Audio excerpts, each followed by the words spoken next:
আসসালামু আলাইকুম প্রিয় শিক্ষার্থী ও বন্ধুরা, WITF ফাউন্ডেশন ও কম্পিউটার ওয়ার্ল্ডের পক্ষ থেকে আপনাদেরকে জানাই স্বাগতম। আপনারা যদি আমাদের চ্যানেলে নতুন হয়ে থাকেন, সবার আগে নিত্য নতুন সকল আপডেট পেতে এক্ষুনি সাবস্ক্রাইব করে বেল বাটনটি বাজিয়ে দিন। চলুন কথা না বাড়িয়ে কাজ শুরু করা যাক। আজকের পর্বে আমরা শিখব টেক্সট বক্স। তবে টেক্সট বক্স শেখার আগে আমরা জানবো টেক্সট বক্সের মূল কাজটা কি। টেক্সট বক্স হলো এক ধরনের অবজেক্ট যা ডকুমেন্ট তৈরির সময় নির্দিষ্ট কোনো স্থানে লেখা বা ছবির প্রয়োজন হলে সহজেই যুক্ত করে নেওয়া যায়। তাছাড়া টেক্সট বক্সটি ডকুমেন্টের যে কোনো স্থানে মুভ করা যায়। এই টেক্সট বক্সের মাধ্যমে দেখব কীভাবে টেক্সট বক্স আঁকা, সিলেক্ট করা ও সাইজ পরিবর্তন করা যায়। টেক্সট বক্স নিয়ে কাজ করতে হলে প্রথমে ওয়ার্ড ফাইল ওপেন করব। তারপর ইনসার্ট মেনু থেকে টেক্সট বক্স গ্রুপ থেকে আমরা টেক্সট বক্স সিলেক্ট করব। একটু নিচের দিকে খেয়াল করলে আমরা দেখতে পাচ্ছি ড্র টেক্সট বক্স লেখা রয়েছে। আমরা ড্র টেক্সট বক্সের উপর এখন ক্লিক করে দিব। এবার একটু লক্ষ্য করুন যে এখন আমাদের যে মাউস পয়েন্টারটা এখন প্লাস হয়ে গেছে। এখন আপনি আপনার প্রয়োজন অনুসারে মাউসটাকে চেপে ধরে, লেফট বাটন চেপে ধরে এভাবে আঁকবেন, একে ছেড়ে দিবেন, তাহলে কি একটা শেপ ক্রিয়েট হয়ে যাবে। এখন আপনার একটা রেক্ট্যাঙ্গুলার শেপ ক্রিয়েট হয়ে গেছে। এখন এই শেপটাকে যদি একটু চেঞ্জ করে দেখতে চান, তখন আপনি যাবেন হচ্ছে এডিট শেপ, দেন চেঞ্জ শেপ। এখানে এসে আমরা চেঞ্জ করে দিলাম, চেঞ্জ হয়ে গেল। টেক্সট বক্সের সমস্ত কাজ হচ্ছে আপনার ড্রয়িং টুলস বা ফরম্যাট মেনুতেই থাকবে। যখন আমরা টেক্সট বক্সের বাইরে ক্লিক করবো, তখন কিন্তু আপনি ড্রয়িং টুলস কিংবা ফরম্যাট মেনুতে পাবেন না। তো আপনাকে ড্রয়িং টুলস কিংবা ফরম্যাটটা যদি পেতে চান, তাহলে আপনাকে টেক্সট বক্সের মধ্যে আপনার কার্সারটা রাখতে হবে। এবার দেখতে পাচ্ছেন এই যে এগুলো সব ফরম্যাট মেনু টুলস, যে আমরা একে একে শিখবো। শেপ ফিলতে হচ্ছে কালার করা হয়, তো আমরা কালার করতে পারি। তারপর যেখানে আউটলাইনটা যদি একটু কালার করতে চাই, আউটলাইনটা একটু কালার করে দিলাম, তো ব্ল্যাক নিলাম। তো বোঝা যাচ্ছে না, এর জন্য কী করবো, ওয়াইটটা একটু বাড়াই দিলাম।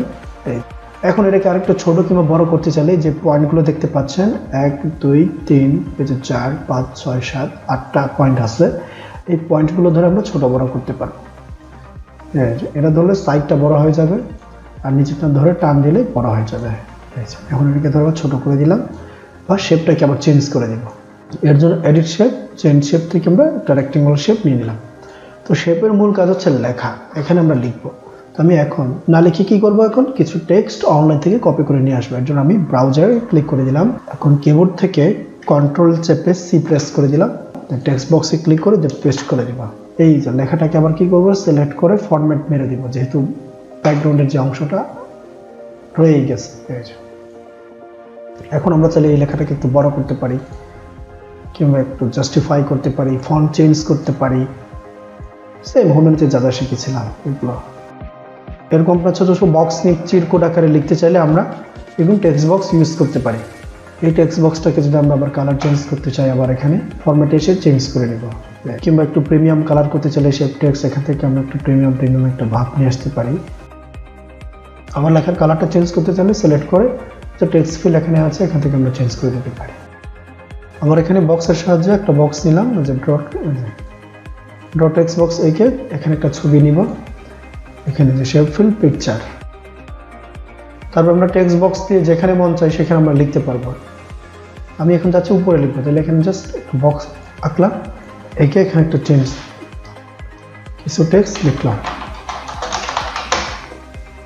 এখন এই লেখাটাকে মার্ক করবো, ডিজাইন করা যাবে। বড় করতে চাইলে হোম মেনুতে যে একটু বড় করে দিলাম,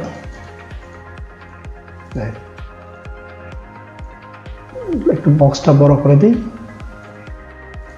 আর হাইটটা একটু বাড়িয়ে দিলাম।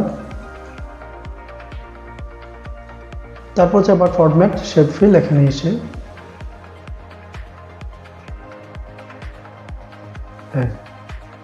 আবার টেক্সট ফিল করে দিলাম, এখানে কালার করে দিলাম টেক্সট ফিল, ব্যাস। কিংবা এখন ব্যাকগ্রাউন্ডটা প্রয়োজন না হলে শেপ ফিলে যে নো ফিল করে দিব, আর বর্ডারটা প্রয়োজন না হলে নো আউটলাইন করে দিব। এই তো হয়ে গেল, সুন্দর। এই যে বাউন্ডারিটা দেখতে পাচ্ছেন, এটা কিন্তু প্রিন্ট করলে আসবে না। আমরা প্রিন্ট প্রিভিউতে গিয়ে দেখি, কন্ট্রোল ফাংশন টু প্রেস করলে প্রিন্ট প্রিভিউ আমরা দেখতে পারবো। যে বর্ডারটা ছিল, বর্ডারটা কিন্তু নেই। আবার ফাইলে ক্লিক করলে আগের জায়গায় চলে যাবে। সো বন্ধুরা, টেক্সট বক্সে সেরকম বক্স আকারে লেখা। এই হচ্ছে টেক্সট বক্সের কাজ। আপনার যদি ভালো লেগে থাকে, লাইক কমেন্ট শেয়ার করতে ভুলবেন না। সবাই ভালো থাকবেন, সুস্থ থাকবেন, ধন্যবাদ।